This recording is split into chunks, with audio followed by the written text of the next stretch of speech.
Joko Widodo. Fakta kehidupan seorang presiden yang membingungkan. Cerita itu berawal dari sini. Tahun 1980 akhirnya saya memutuskan untuk kuliah di jurusan Teknologi Kayu, Kehutanan UGM. Lulus kuliah tahun 1985, saya melamar ke sebuah perusahaan kertas di Aceh. Berapa bulan setelah itu saya kembali ke Solo untuk menikahi Iriana. Masa awal pernikahan kami berada di dalam hutan rimba selama 2,5 tahun. Pada tahun kedua, Iriana sudah dalam kondisi hamil dan kita memutuskan untuk melahirkan anak pertama kami di Solo. Tahun 1987, anak pertama saya lahir, Gibran Rakabuming. Gibran itu singkatan dari gigih dan berani. Saya ingin putra pertama saya punya semangat hidup seperti namanya. Dalam narasi singkat ini ada banyak hal yang menjadi pertanyaan kita terhadap kebenaran apa yang diceritakan oleh Joko Widodo.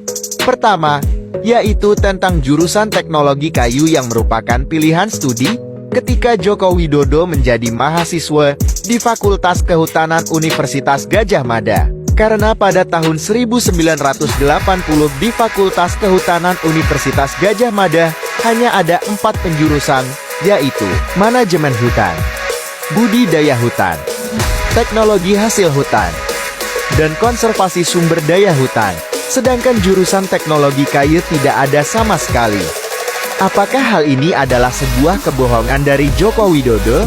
Kemudian kedua yaitu tentang pengakuan Jokowi pernah bekerja di Aceh.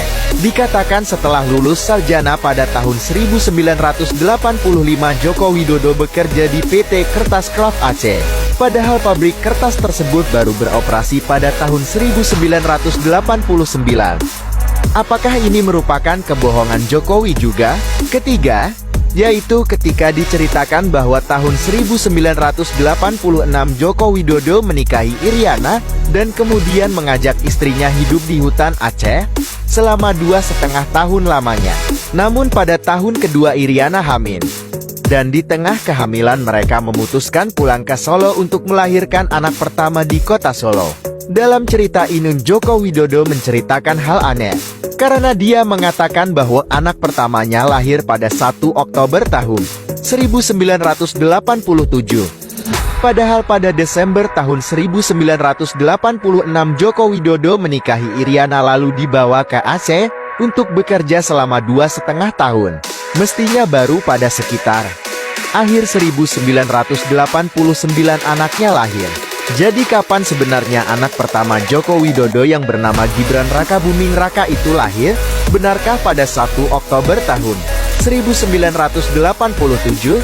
Ataukah Joko Widodo kembali melakukan kebohongan dalam cerita tersebut?